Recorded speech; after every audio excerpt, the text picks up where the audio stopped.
Remember to share this. You can also tag people, let them know that they need to be a part of this conversation tonight. I'm excited. I'm not going to delay the time anymore. We're going to go ahead and jump in. You guys continue to share, continue to tag, continue to let us know where you are watching us from. But I'm getting ready to bring to the mic and the camera the one and the only Dr. Gregg S. Magee. Doc? My guy, man, appreciate you much, man, for this opportunity just to sit and visit with you and just kind of share my heart as to what God has placed in me to write to those who are in relationship and those who are pursuing relationship. And I pray that this is a blessing for you guys as well on tonight. All right. So, Dr. Magee, this is your first book, right? Number one. First published book. Let's just put some claps in that chat. Let's give some congratulations. That is a awesome feat. It is not an easy task, but we congratulate you for this first published book. How does it feel to be an author? First of all, it feels I'm relieved that it's done. Yeah. This has been quite a journey, man. One of my mentors, he says that perfectionists are the worst procrastinators. So I've been sitting on this for quite a while and working, retweaking, rewriting.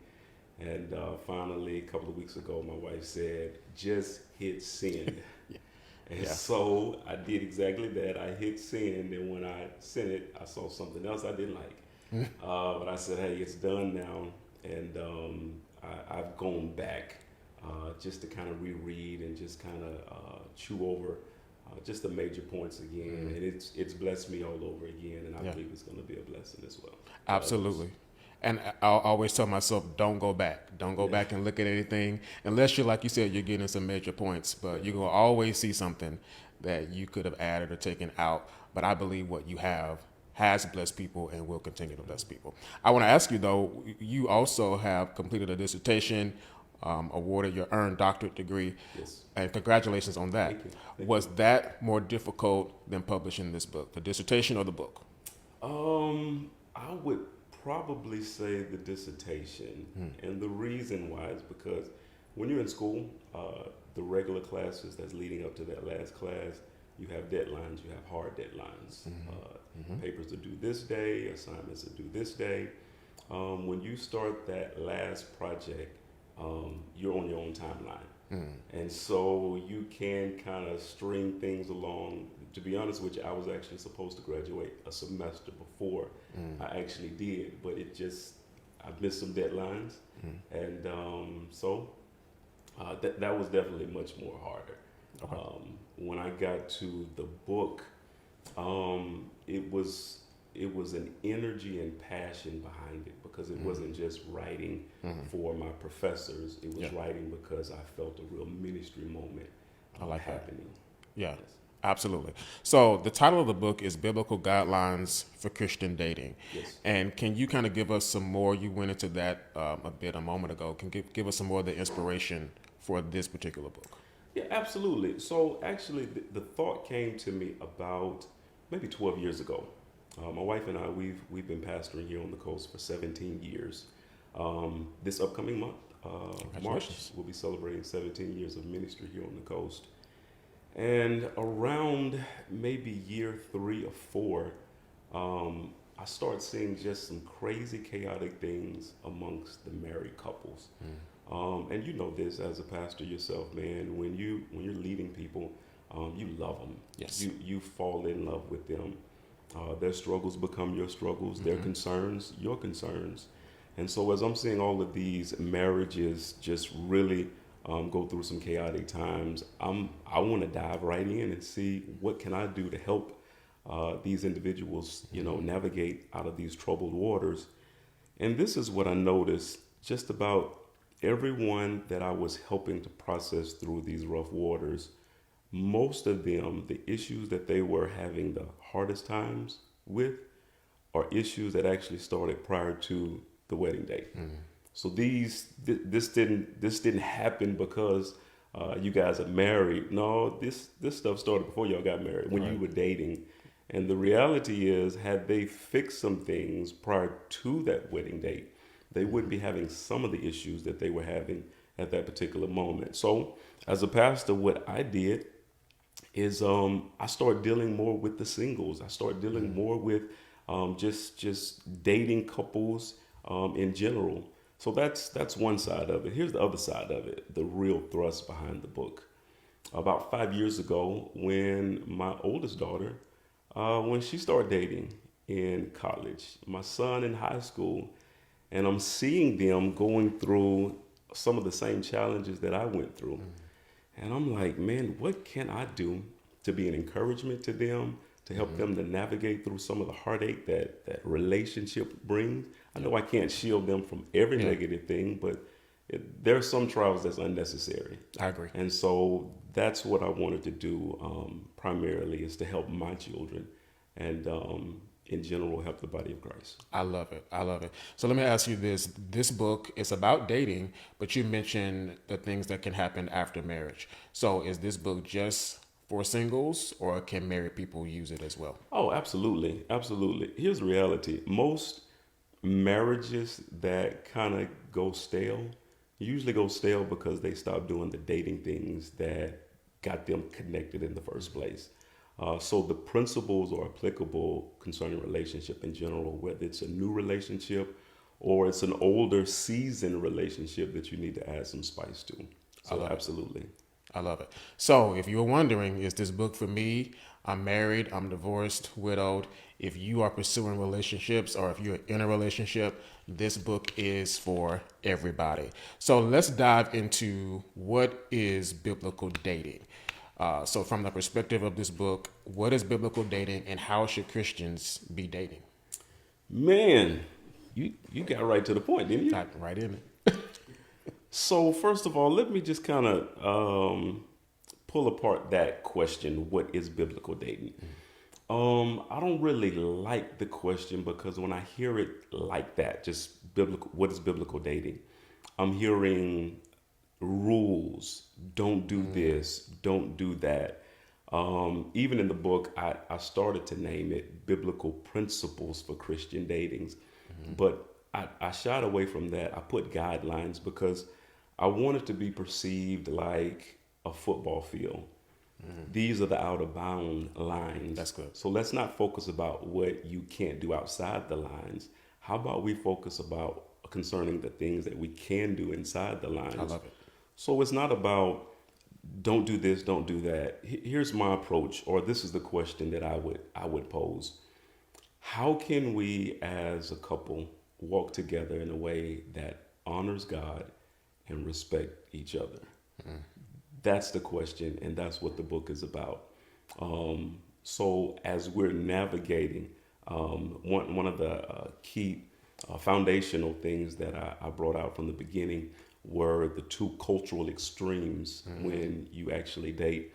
You have what's known as a collectivistic culture and an individualistic culture. In a collectivistic culture, basically, there is a camaraderie of a family. The unit is important. It's us together.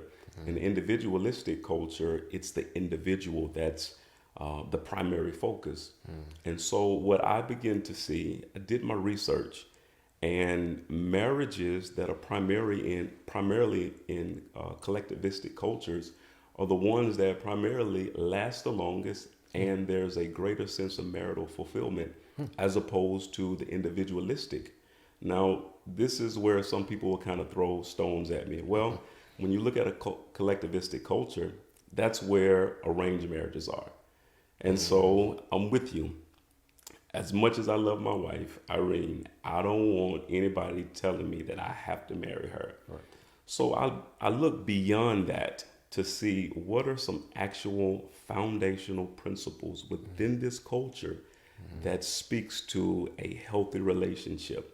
And that's what the book is based on. It's those foundational principles that I saw that are, watch this, not only in that culture, I see it also in the scripture very plainly, that speak to a healthy relationship. I love it. All right, let's pause for a moment. I want you guys to make sure that you have shared this because the questions are only going to keep coming and they're going to get deeper. So make sure that you have shared this on your timeline. Also, I want to challenge everybody that's watching to stop and tag 5 people. Okay, tag 5 people to this live. Don't let this be the one where you're just taking in the information. Let it be the one where you share it with others because I believe that we all need this. Because we're all in relationships in some manner or desire to be. So, Dr. Magee, I want to keep going, and I love your answer to that, and I love the rules versus guidelines thing. I love those boundaries. Would you say that? Yes, That they're absolutely. boundaries.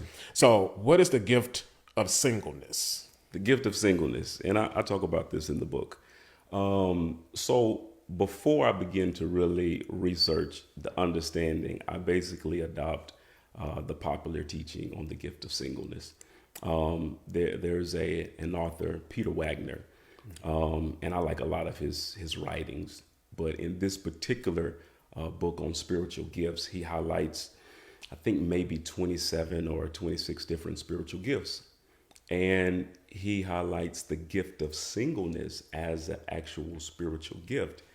And so, again, I've been reading Peter for years.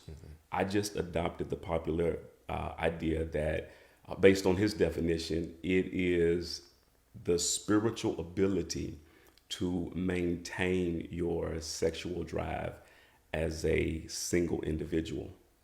So as I began to study that out, I came to the conclusion that is so unfair.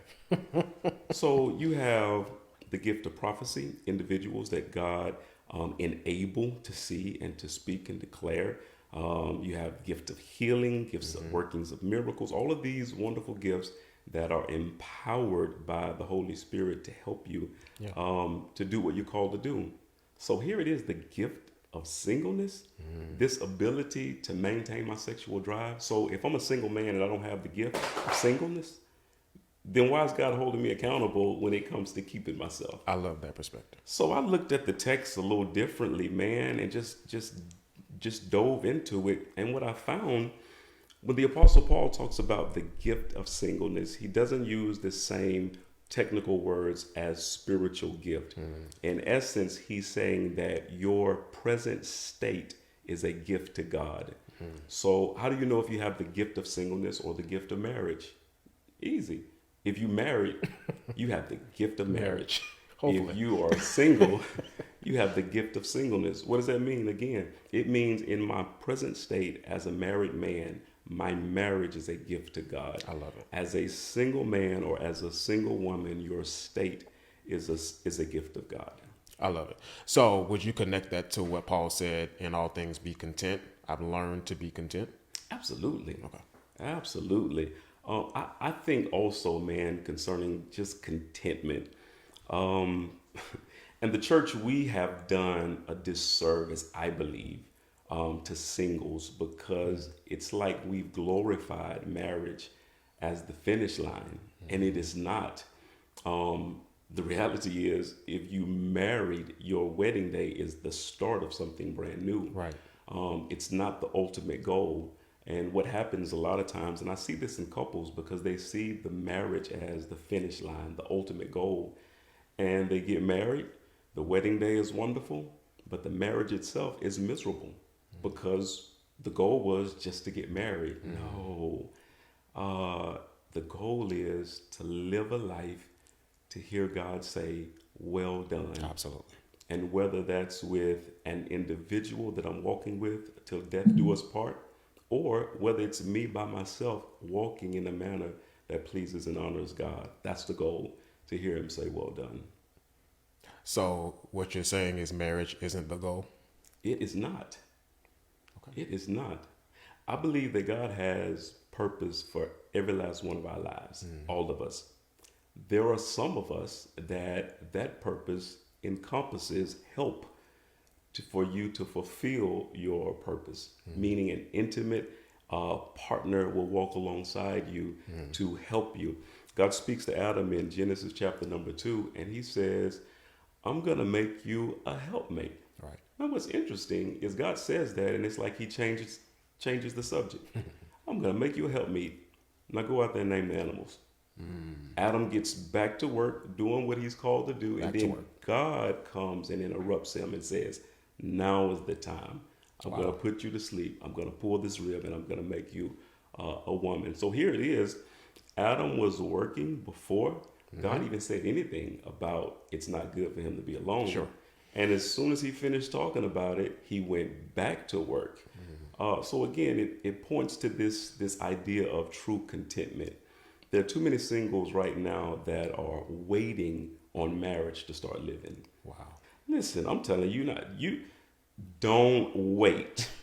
Don't. Go on vacation now. Start your career now. Start your business now. Matter of fact, when your future spouse, your future husband comes, they should come and catch you in the midst of succeeding in what it is that God has called you to do.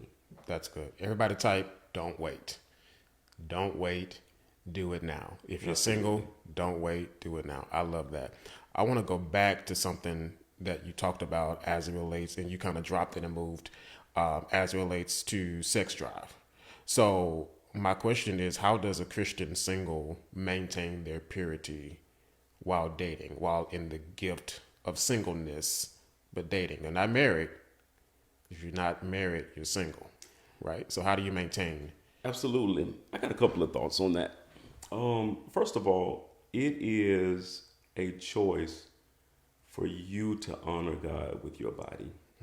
You have to come to that conclusion that I want to honor God with my body. That's good. Beyond that choice, it's now choosing to surround yourself with people who honors the choice that you've made to honor God. If you are really trying to live a clean life, a life that honors God, it doesn't make sense to keep company with a bunch of friends that are sleeping around, talking about their sexual fantasies and all this other kind of stuff. No, you gotta keep yourself around individuals that actually support your values. Right. Let's take it further. Not only keeping it around people that support your values, what about the type of music that you listen to? Does your music support your values? The movies that you watch, do they support your values? In the book of Job said something so powerful that I hold near and dear to my heart. He says that I've made a covenant with my eyes not to look at a young virgin lustfully. He made a covenant with his eyes. And that is a scripture that I have personally adopted. And I, especially my guys at church, I encourage them with this thought, the singles in particular, that if you think that marriage is the cure for your untamed sex drive, you setting yourself up for a failure. Absolutely. If you don't learn how to maintain yourself, bring your flesh under control as a single man, what happens when you get married? Well, guess what? When you get married, it ain't sin no more. That is your wife. So what was so appealing, what was so attractive concerning the woman who was going to be your wife, now that she is your wife, the enemy turns your focus from her to something else. So it is, I don't know if I answered your question or not. You did. Yeah. But yes, here's another thing. And again, this kind of comes from my background of just counseling and just dealing with brothers, as well as understanding my own struggles and how the enemy tries to tempt me. There are some guys that they say that they have a high sex drive, but really they have a sexual addiction. Yeah. Paul says something so powerful that we misunderstand a lot of times. He says it's better to marry than to burn. Now, of course, I grew up old school, and we said that was burning hell. It's better to marry than to burn in hell. Praise God for the NIV that clarified it a little bit. It's better to marry than to burn with passion. And there's some that use this scripture. Well, Pastor, it's better for me to go ahead and marry it than to. Well, let me tell you something. If you have a sexual addiction, you have a sexual stronghold that you're dealing with, marriage is not the cure. Deliverance and some counseling is. Absolutely. Yes. So let's not skate past something you said. You said some, and you were talking about brothers specifically, think that they have a high sex drive, but it's really addiction. I want you to just say that again because you said it so quick and it was so powerful that I think many people may have missed it. Yeah. So there are some people. Well, I'll give you this situation.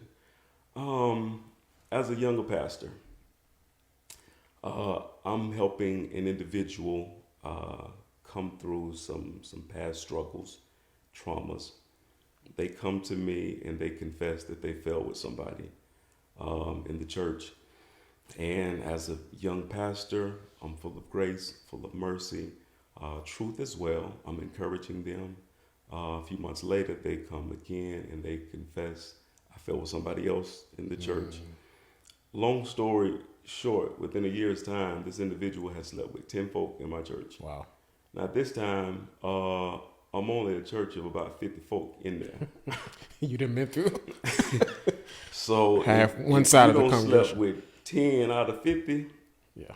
you don't ran through my church. Right. What I began to realize that their excuse was, I just have a high sex drive.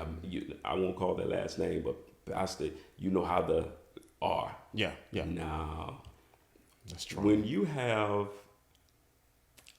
something that you want to stop doing, but you find yourself repeatedly doing the thing that you said you want to stop, and in some cases you said that you would never do again, that's more than a temptation. Right. That's more than just a little struggle. You have a form of addiction. Let's use the spiritual terms. You in bondage. Yeah, definitely. Definitely.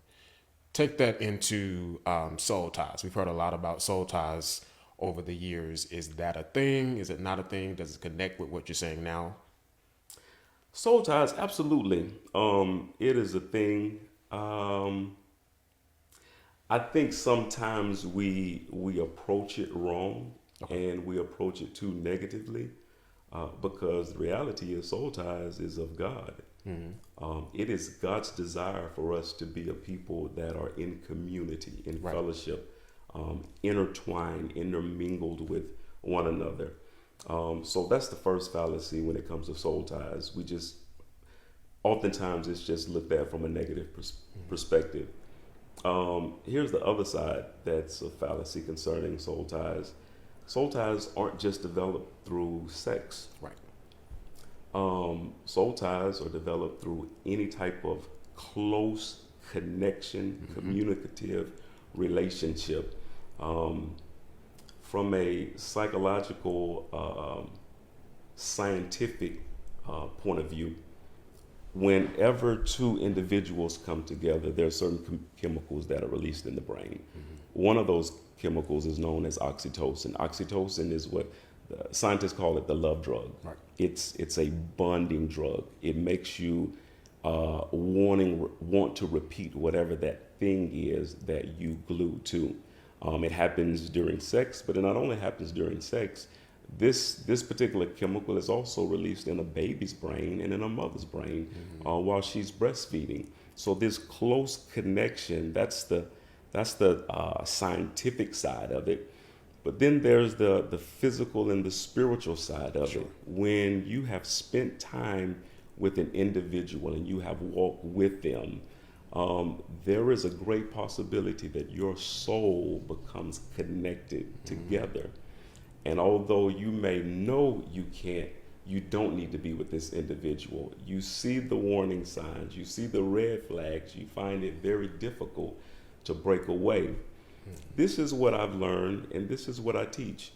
There are 3 levels of, let's just talk about the negative soul ties. Okay. There are 3 levels of things that you need to do to break soul ties. Here's the first. Physically, you need to separate. Physically, you need to withdraw from contact from that individual. There are some people, matter of fact, you probably listening to me right now, individuals that's actually trying to be friends with their ex-lovers. You can't do it. Can't do it. Don't set yourself up. You're going to wind up in the bed again because that tie is too strong for you to be around them in a casual situation and not go there. So, number one, you have to physically separate. Here's the second part. The second part is mental. You have to make a choice to stop, push, and rewind. As you continue to replay and rethink, you're actually reinforcing that bond and the emotions that are intertwined and mixed up together. So physical separation. The second part again, the mental rehearsal of what you guys had. You got to stop it. Yeah. Here's the third level. The spiritual component of the enemy that's now present, that's highlighting emotions, that's highlighting fears of being alone, fears of no one else will love me. You have to make a choice to rebuke that enemy and to drive that back. But watch this. If it really is a spiritual enemy that's taunting you, that's taunting your emotions, you can't drive the spiritual entity back if you're still playing with the mental rehearsals and entertaining the idea that we can be friends when you know you can't. That makes sense. That's good. Yeah. Yeah, I hope that helps somebody to not only understand the soul tie, but to break free. I want to go back to those chemicals that you talked about, one being oxytocin. Something that you said in chapter 2, and I've read through the book. If you don't have the book, tonight is your night to get the book, and we're going to tell you in just a moment how to do that. But something stood out to me as I read chapter 2, and I'm quoting, you said, love is blinding by design.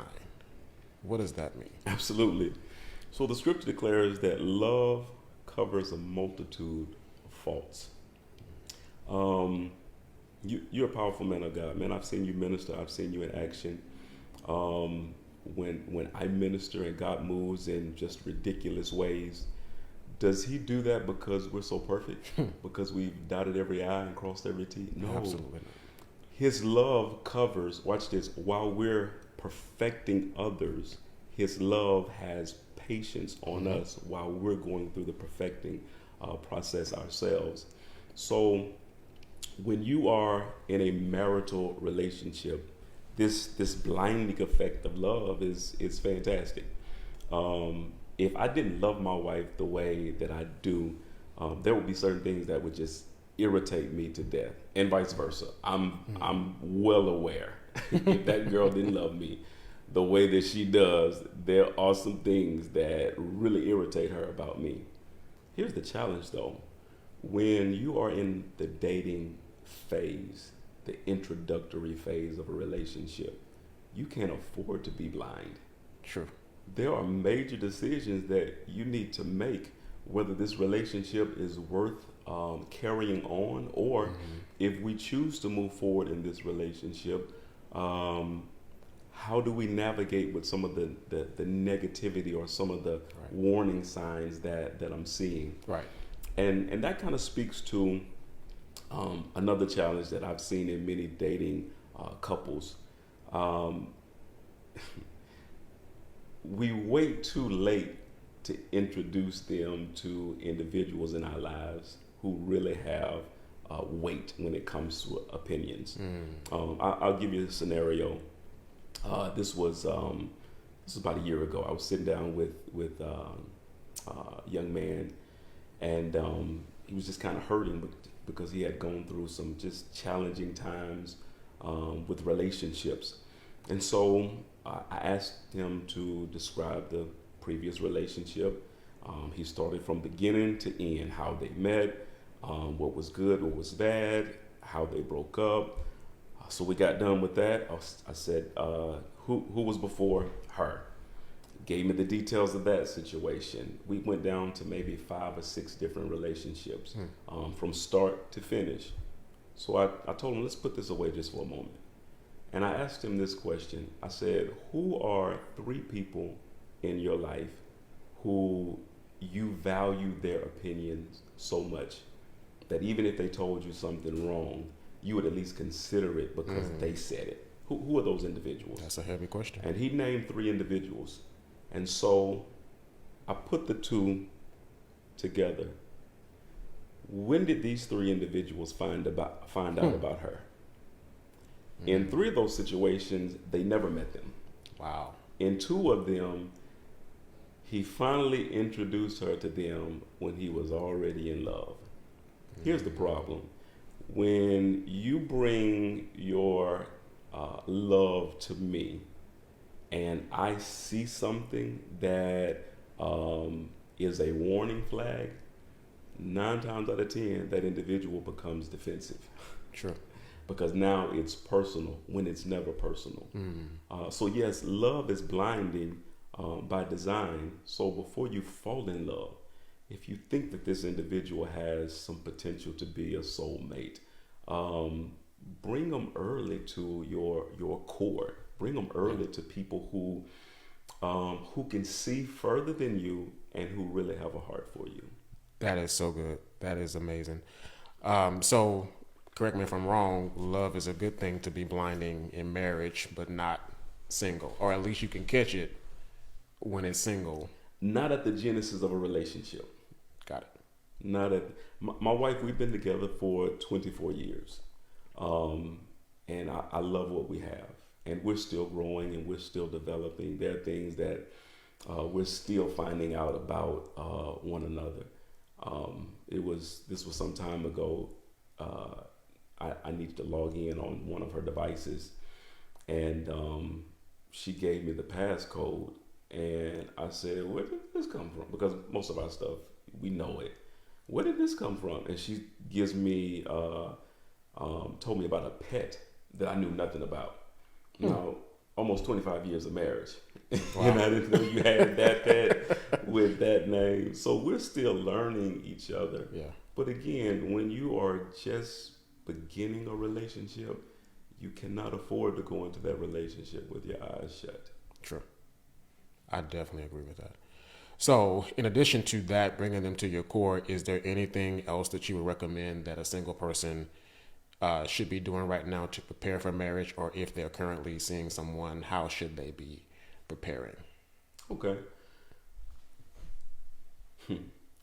Interesting. I was talking with a young lady, and it was actually two. It was kind of like a little small group discussion, and we were talking about dating and relationship and the type of person that they wanted to marry. And so I had them to write down a list of characteristics of the perfect guy. And they wrote down education, they wrote down finances, they wrote down body type. They were very detailed as to what this guy was, what this guy should be. So when they finished, I posed the question to them, are you what you want? You want That's him to a great have question. these degrees, but do you want him to have this athletic look, but do you want him to make this kind of money? Do you?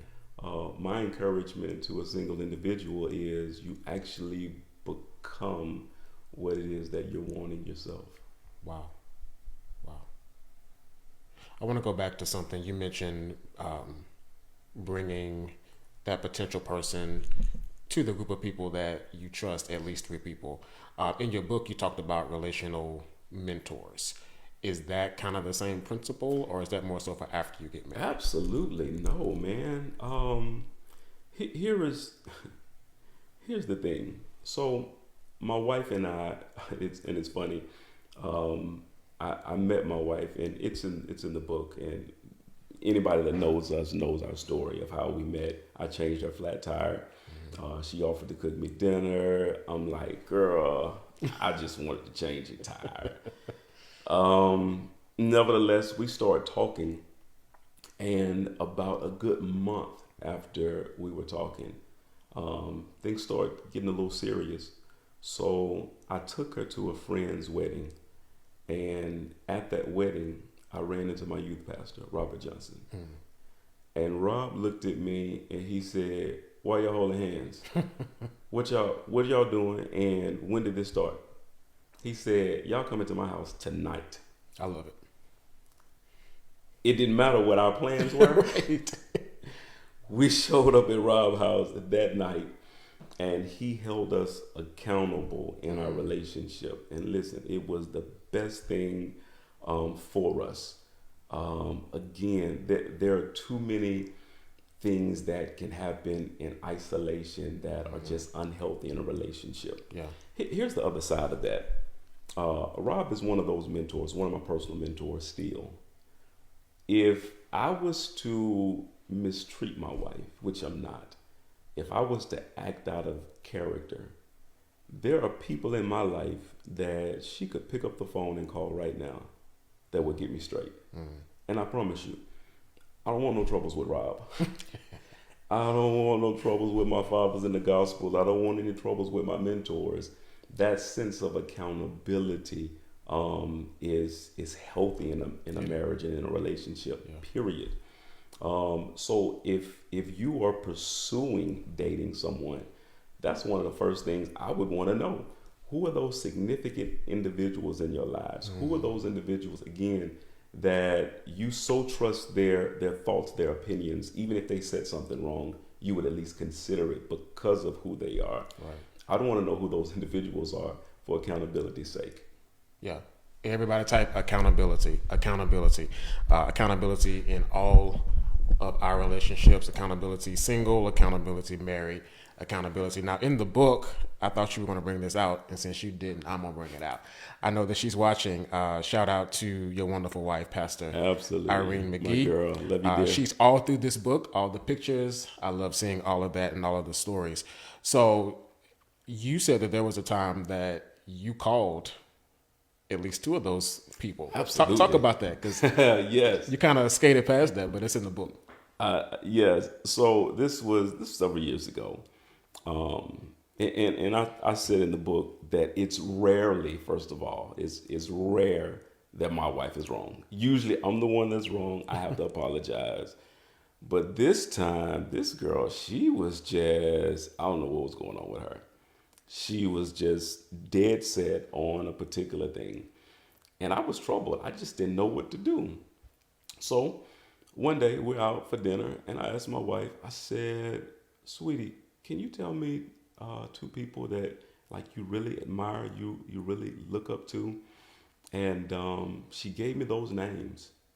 And when she gave me those names, later that night, she went to sleep. I went through her phone, and I got those phone numbers, and I called those ladies the next day. And I told them exactly what was going on in our relationship. Miraculously, my wife was a different person after that. And I learned from that point on just the power of accountability. Again, not using this manipulative or anything like that, but it's healthy. It's healthy when I know that I have to give an account of myself. Yeah. I've even adopted this idea, even when it comes to ministry. You've ministered at my church several times, and you, every single time, it's absolutely amazing. You fit within the criteria of anybody who comes to my house, and that criteria is, who do you submit to? If I actually have a problem with you, who can I pick up the phone and call and vent my grievance to? So again, this idea of relational accountability, it's healthy in any relationship. I love that. So I want to ask in the chat, who are your mentors? Who is holding you accountable? You don't have to type them, but just think about that question, especially if you're going into marriage. Who can hold you accountable? Do you find that marriage, and I think you mentioned this earlier, maybe isolates people from other people in that way? So we still need to continue those mentoring relationships. So it's actually ingrained in our culture. When I started my research on this years ago, one of my mentors, Dr. Warren, and Dr. Warren, appreciate you, man. He was actually my faculty mentor. And Dr. Warren, he's just international. He's all over the place.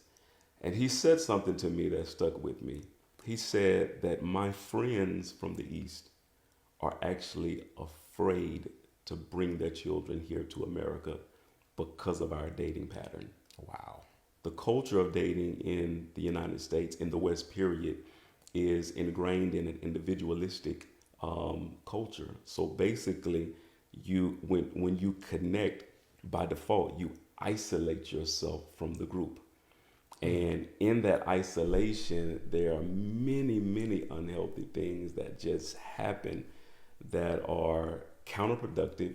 And it doesn't happen that way within a collectivistic society. So yeah, man, this idea of isolation, and again, it fits the construct of any relationship.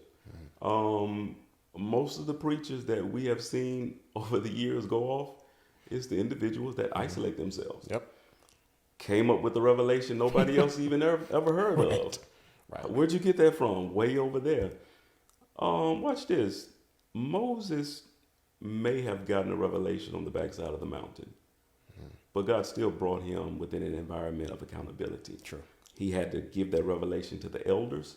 And Yep. even in the fulfillment of the revelation, he didn't do it in isolation. You need Aaron, you need Miriam, you need her, you need Joshua, you're going to need Jethro. There's still strong community, even if you are a great Moses and receive a great revelation. I love it. And that's exactly why I asked you that question, even about marriage, to bring us back to that principle of collectivism and comparing the East versus the West. You know, I always tell people we read the Bible, that's an Eastern book, and we try to read it from or through our Western lens, but it's actually an Eastern book, and it talks a lot about community and accountability.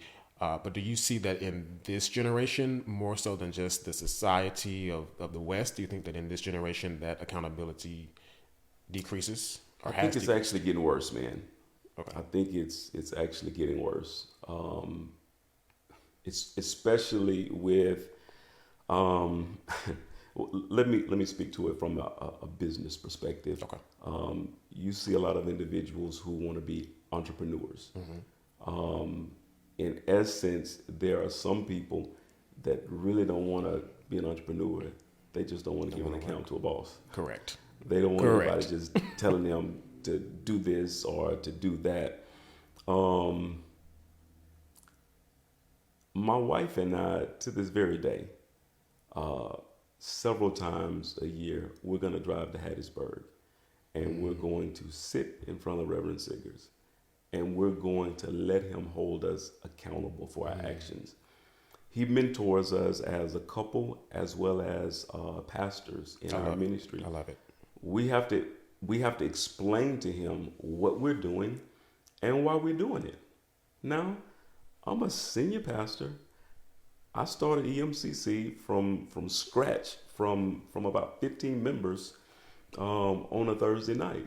Now, it seems like if I did all that, well, I got to tell you anything. Right. No, if I want to continue to grow, if I want to continue to thrive, I need that pressure of accountability. And he asks me the tough questions. He doesn't let me off the hook in my marriage or in ministry. If something doesn't make sense, he's going to tell me, that don't make sense. You need to stop that today.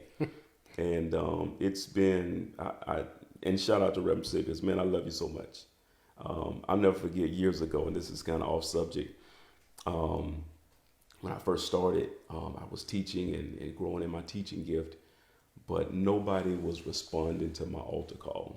I mean, I teach an amazing message, and I get ready to do an altar appeal, and nobody stand up, nobody would respond. And so he came to a service, and he says, I'm here because I want to help. How can I help you? And I said, Pastor, man, I teach and I do good. Nobody responds. Nobody shows. Nobody gets up.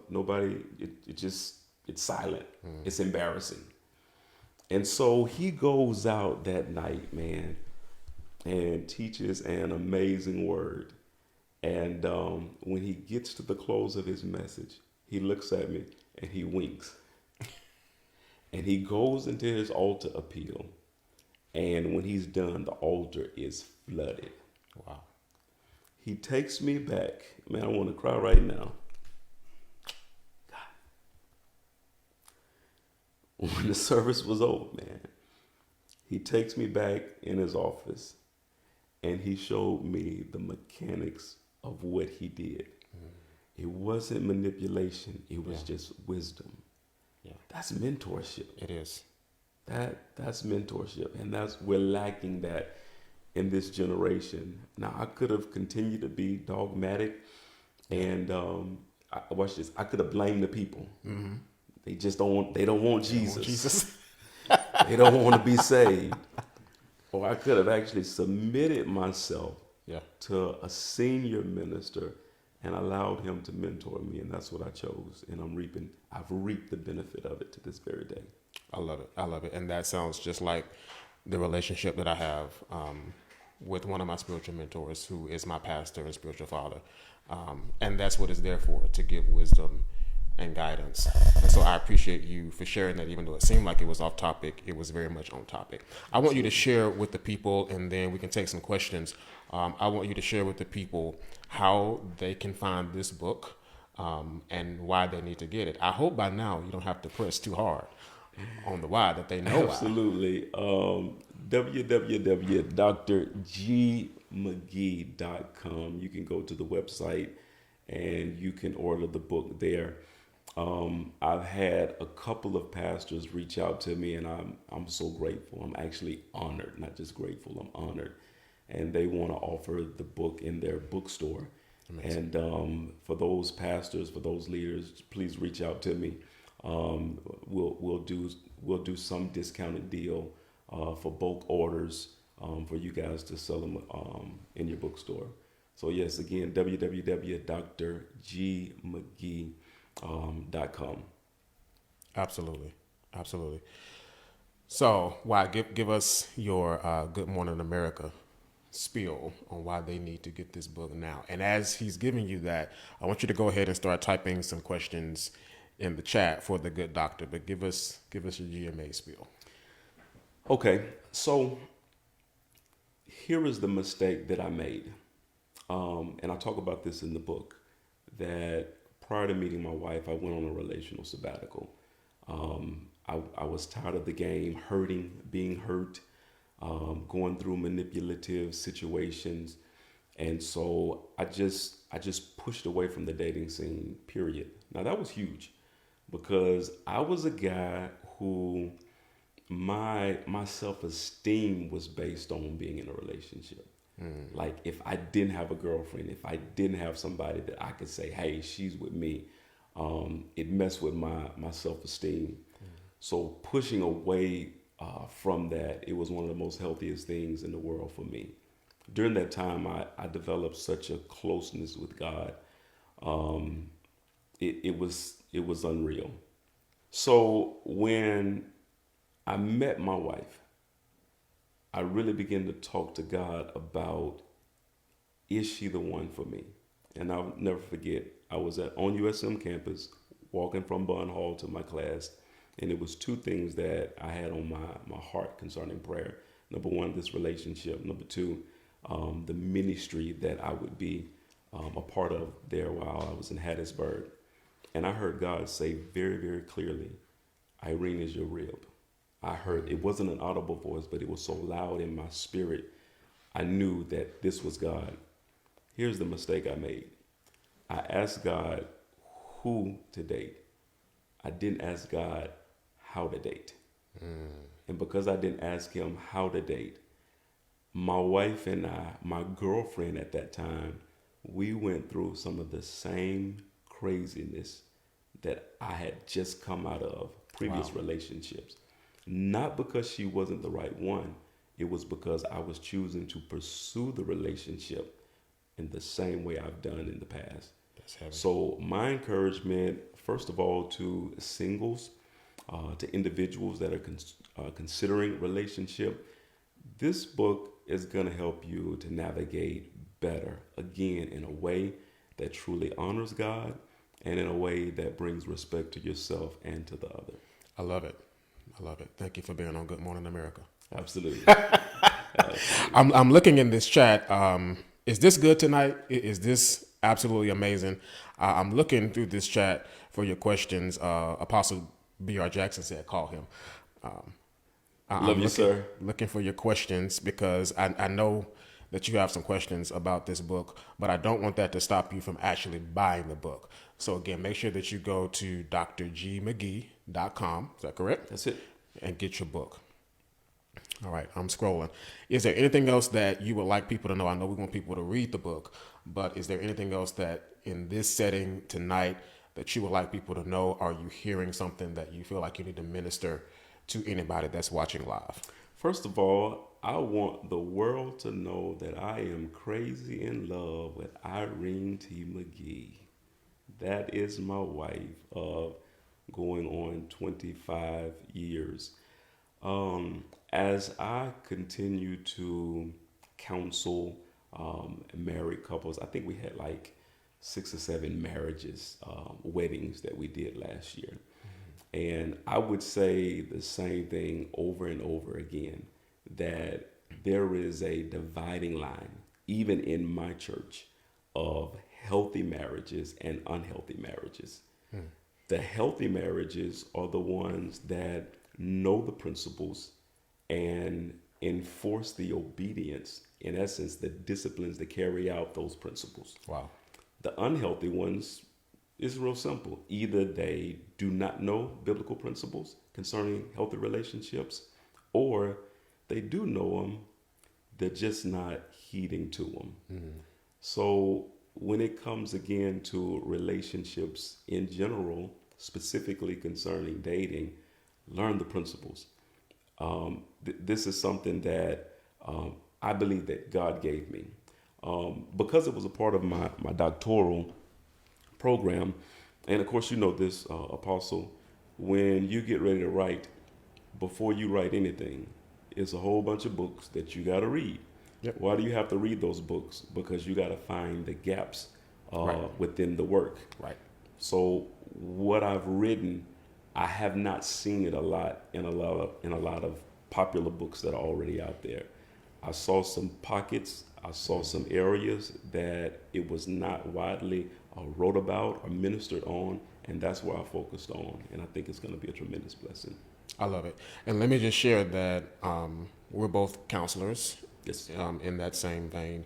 And starting out, when I first started my first master's, I was going into marriage and family therapy. So I read a lot of books, just to give some more validity to your point. I read a lot of books about marriage, relationships, even from a Christian worldview.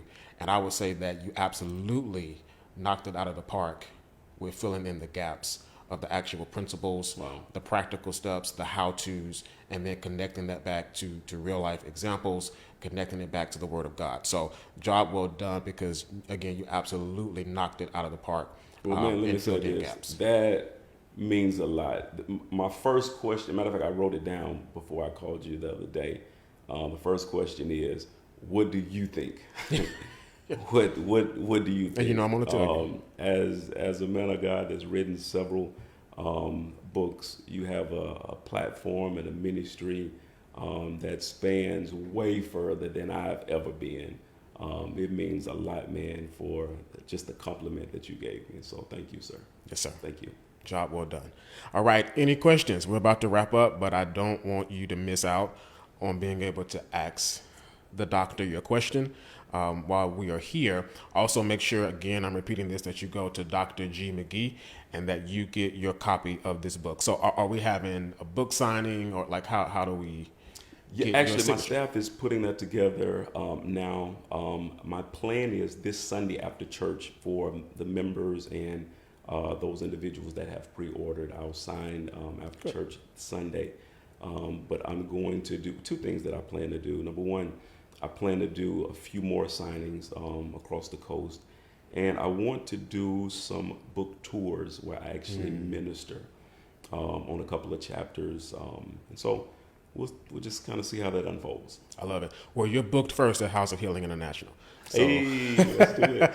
let that be your first stop for this book tour, where my wonderful wife and I, amazing wife, Lady Rihanna Smith, our lead pastors, stop on by and bring some books with you. And we have some House of Healing people in the chat, and I want to encourage them to get the book, so when you come, they'll just be buying books with somebody else. Absolutely. How about that? Yep. Any closing thoughts? I want to say thank you to a couple of people again. To my amazing wife, I love you so very much. Empowerment Ministries Christian Center, man, you guys are just absolutely amazing. My intercessory prayer team that have continued to lift me up and push me through. To my wonderful children, Dad loves you. I love you. I love you. I love you. And I want the absolute best for all of my babies. I love you guys so very much. And man, I just want to say I appreciate you just taking our time just to, first of all, even read it. And secondly, inviting me just to be a part of this ministry moment. Thank you, sir. Absolutely. Thank you for being here. And we honor you, appreciate your contribution to the body of Christ. All right. One more time. The website is drgmagee.com, www.drgmagee.com. Go and order your book today. Were you blessed? I want to see some hand claps, some emojis, something in the chat to let us know that you were blessed by the Doctor Show tonight, episode 1. Because if you want episode 2, I need you guys to fill this chat with a lot of emojis to let us know that you enjoyed this. All right. I'm seeing very blessed and thorough. So I guess that's why there were no questions, because we were very thorough. All right. Seeing the hand claps. Y'all hit like. Don't hit like. Hit love. Hit love. Drive us up in the algorithm of Facebook. I see the hand claps. Thank you guys so much for being here. And again, make sure that you go and order the book. This is Dr. Joshua Smith signing off. Thank you for being a part of episode 1, this pilot episode of the Doctor Show. And we'll see you next time. Be well.